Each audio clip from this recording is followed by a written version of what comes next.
Hello friends, welcome to my YouTube channel. आज हम लोग स्क्वायर रूट की क्लास को कंटिन्यू करेंगे। देखिए, पिछले वीडियोस में मैंने आपको दो मेथड बताए थे स्क्वायर रूट निकालने के। सबसे पहला था हमारा विषम संख्या क्रमागत विषम संख्याओं से घटा करके हम लोग रूट निकाले थे। सेकंड था हमारा गुणनखंड विधि से, अभाज्य गुणनखंड विधि से हम लोगों ने स्क्वायर रूट को निकाला था। आज हम लोग भाग विधि से निकालेंगे, ठीक है। तीसरा मेथड है हमारा विभाजन विधि या फिर भाग विधि। तो देखिए इसे हम लोग कैसे करते हैं। देखिए यहाँ पे 6, 7, 6 ये जो हमने नंबर्स लिए हुए हैं, इसका हम लोगों को रूट करना है। तो यहाँ पे देखिए विभाजन विधि है। देखिए हम लोग जनरली डिवाइड में करते क्या है कि किसी भी संख्या को किसी भी संख्या से इंटू हम लोग करते हैं वहाँ पे। लेकिन यहाँ पे हम लोग को इस बात का खास ध्यान रखना है कि हम लोग जो भी संख्या से भाग लगाएंगे, हम लोगों को सेम उसी डिजिट से उसे मल्टीप्लाई करने हैं। अलग डिजिट से हम लोग उसको नहीं कर सकते हैं, ठीक है। तो देखिए यहाँ पे जैसे कि हमारे यहाँ पे सबसे पहला हमें क्या करना है, यहाँ पे देखिए जोड़ा बनाना है हमें। से इकाई की तरफ से हमें इसको पेयर करेंगे। तो देखिए यहाँ पे 6 और 7 का हमने पेयर कर दिया। उस तरह हम लोग इस तरह ऊपर एक लाइन खींच देंगे, एक पेयर हो गया ये। उसके बाद देखिए यहाँ पे 6 हमारा अकेला बच जाता है। तो अकेला है तो हमें सबसे पहले 6 को लगाना है। तो देखिए इसमें हम लोग कैसे करेंगे, जैसे 1 इंटू 1 तो ये 1 हो गए, 2 इंटू 2 4 हो गए, 3 इंटू 3 9 हो गए। तो देखिए यहाँ पे 3 इंटू 3 9 जो है वो 6 से ज़्यादा है। तो हमें क्या करना है, 6 से कम लेना है। तो हमें 2 इंटू 2 यानी कि 4 लगाने पड़ेंगे। तो हम लोग इसे 2 से डिवाइड करेंगे। 2 इंटू 2 इज इक्वल टू 4। अब देखिए 6 में 4 हम लोग माइनस करेंगे तो 2 बच जाएगा। उसका देखिए 7 6 है, हम लोग 7 6 को यहाँ पे उतार देंगे। अब हो गए हमारे 2 7 6, ठीक है। उसके बाद देखिए जिस संख्या से हमने भाग लगाया था सेम उसी डिजिट से हमें इसको प्लस कर देना है। जैसे 2 से हमने भाग लगाया तो 2 + 2 इज इक्वल टू 4 हो जाएंगे हमारे, ठीक है। अब देखिए यहाँ पे हमारे 276 है, हमें इसको डिवाइड करना है। तो देखिए यहाँ पे लास्ट में जो हमारा डिजिट है इसी से हमारा तय होता है कि अगली संख्या हम लोग किससे डिवाइड कर सकते हैं। जैसे देखिए यहाँ का इकाई अंक है 6, ठीक है। तो हमें दो कंडीशन में 6 मिलता है। एक तो जब हम लोग 4 इंटू 4 करते हैं तो हमारे 16 हो जाते हैं, तो वहाँ पे हमें इकाई के स्थान पर 6 मिलता है। और दूसरा ऑप्शन हमारे 6 इंटू 6 करने पे हमें 36 मिलता है, जहाँ पे हमें इकाई का अंक 6 मिलता है। तो हमारे पास दो ऑप्शन है, या तो हम लोग इसको 4 से डिवाइड कर सकते हैं या फिर इसको 6 से कर सकते हैं। तो चलिए सबसे पहले हम लोग 4 से देखते हैं। अगर यहाँ पे हम लोग 4 डालते हैं तो नीचे भी 4 होगा और टोटल यहाँ पे 44 हो जाएंगे। और 44 को हमें 4 से इंटू करना पड़ेगा, ठीक है। तो देखिए हमारे 44 को 4 से इंटू करने पर 176 मिलते हैं, ठीक है। और यहाँ पे हमारे 276 है। इसका मतलब 4 से हमारा डिवाइड नहीं हो पाएगा, वो कम पड़ जाएगा। तो हम लोग इसको 6 से डिवाइड करेंगे। दूसरा ऑप्शन हमारे पास 6 था, तो अगर हम लोग यहाँ पे 6 रखते तो नीचे भी 6 होगा हमारा। यानी कि अब देखिए ये हो गया हमारे 46 को 6 से हम लोग मल्टीप्लाई करेंगे तो देखते हैं हमें कि 276 मिल जा रहे हैं, ठीक है। तो यहाँ पे ये हमारा खत्म हो जाता है। और देखिए तो हमारा यहाँ पे 26 जो है यहाँ पे हमारा स्क्वायर रूट निकल जाता है, ठीक है। उसी तरह हम लोग दूसरा एग्जाम्पल एक और देखते हैं। देखिए हमारा दूसरा जो एग्जाम्पल है,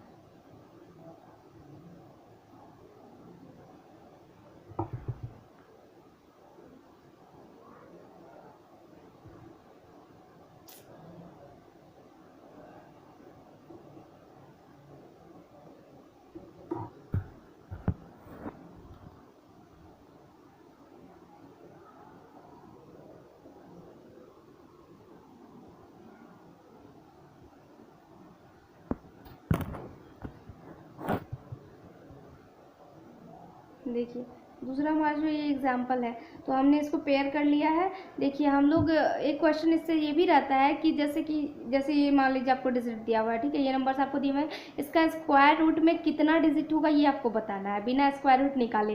तो आप कैसे बता पाएंगे। तो देखिए हम लोग जब इसमें पेयरिंग करते हैं तो देखिए 1 2 3 पेयर्स हो रहे हैं, 3 जोड़े हैं हमारे। तो देखिए इसमें जितने बार हम लोग डालते हैं, बार की जो काउंटिंग होगी वही इसके स्क्वायर रूट में डिजिट की भी काउंटिंग होगी। मतलब इसमें 3 बार पड़े हैं तो इसका मतलब हुआ कि इसका जो स्क्वायर रूट होगा उसमें 3 डिजिट होंगे, ठीक है। चलिए अब हम लोग इसका स्क्वायर रूट निकाल के चेक कर लेते हैं कि सच में 3 डिजिट होते हैं या फिर नहीं। देखिए सबसे पहले हमें 13 लेने हैं। तो हम लोग ऐसी कौन सी संख्या है जिसको आपस में गुना करेंगे तो 13 या फिर उससे कम मिले। तो देखिए कोई भी ऐसी संख्या नहीं जिसको इंटू करने पर 13 मिले, एक दूसरे को इंटू करने पर। तो हमें उससे कम लेने पड़ेंगे। तो हम लोग यहाँ पे क्या ले सकते हैं, 3 से हम लोग यहाँ पे 9 ये हम लोग ले सकते हैं। कितने हो जाएंगे, 13 में हम लोग को 9 माइनस करने हैं तो यहाँ पे हो जाएंगे 4। फिर 3 को हम लोग ऐड कर देंगे, 3 यहाँ पे हमारे 6 हो गए। यहाँ पे फिर हम लोग हमारा जो ये पेयर था 3 2 32, यहाँ पे हम लोगों ने इसको उतार लिया, ठीक है। अब हमें इसको किससे इंटू करना है, देखिए यहाँ पे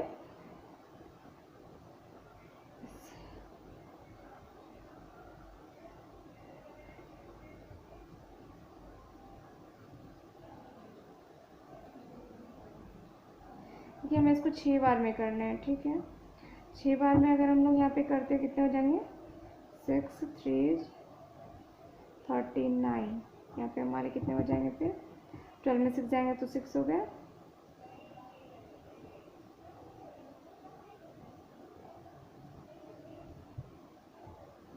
यहाँ पे हम लोग इसको ऐड कर देंगे तो 72 हो गए। अब यहाँ पे 3 6 है हमारा और यहाँ पे 2 5 है। तो देखिए लास्ट में 5 है तो 5 को 5 से इंटू करने पे हमें 25 सॉरी मतलब 25 होंगे तो हमें इकाई पे 5 मिल जाएगा, तो इसको हम लोग 5 से इंटू कर देते हैं। तो देखिए यहाँ पे कितने होते हैं, देखिए यहाँ पे हमारे ये जो है 725 5 से इंटू होकर के 3625 आ जाते हैं। तो यहाँ पे देखिए सारे कट गए, यानी कि यहाँ पे देखिए 365 जो है इसका स्क्वायर रूट हो जाएगा, ठीक है। और इसमें कितने, देखिए हमने बताया था ना आपको, इसके स्क्वायर रूट जो होंगे वो 3 डिजिट के होंगे। देखिए हमारा 1 2 3 डिजिट है इसमें, ठीक है। तो इस तरह से हम लोग ये तीनों मेथड को अप्लाई करके हम लोग स्क्वायर रूट निकाल सकते हैं, ठीक है। अब इससे रिलेटेड कुछ क्वेश्चंस हैं, देखिए इसका कुछ क्वेश्चन टाइप हम लोग देख लेते हैं। जैसे है कि क्वेश्चन आपको पूछा जा सकता है कि कोई भी दिया हुआ संख्या है उसको हम लोग किससे गुना करें या फिर भाग करें जो कि वो एक पूर्ण वर्ग संख्या हो जाए, ठीक है। सपोज कीजिए, चलिए हम लोग यहाँ पे देखते हैं कि 80 है, ठीक है। 80 जो है उसको हम लोग, 80 हमारा डिजिट है, उसको हम लोग कौन सी ऐसी संख्या है जिससे गुना करेंगे तो वो पूर्ण वर्ग हो जाए, या फिर कौन सी ऐसी संख्या है जिससे हम लोग भाग करेंगे तो वो पूर्ण वर्ग हो जाए। तो चलिए हम लोग सबसे पहले इसका अभाज्य गुणनखंड करते हैं, ठीक है। अभाज्य गुणनखंड करते हैं हम लोग इसका, तो 2 से करेंगे 40, फिर 2 से करेंगे 20, फिर 2 से करेंगे 10, फिर 2 से करेंगे तो हमारे यहाँ पे 5 हो जा रहा है। तो अब इसके आगे तो वही 5 कौन सा 5 ही होगा। तो चलिए अब इसके सारे गुणनखंड को लिख लेते हैं, 2 × 2 × 2 × 2 × 5, ठीक है।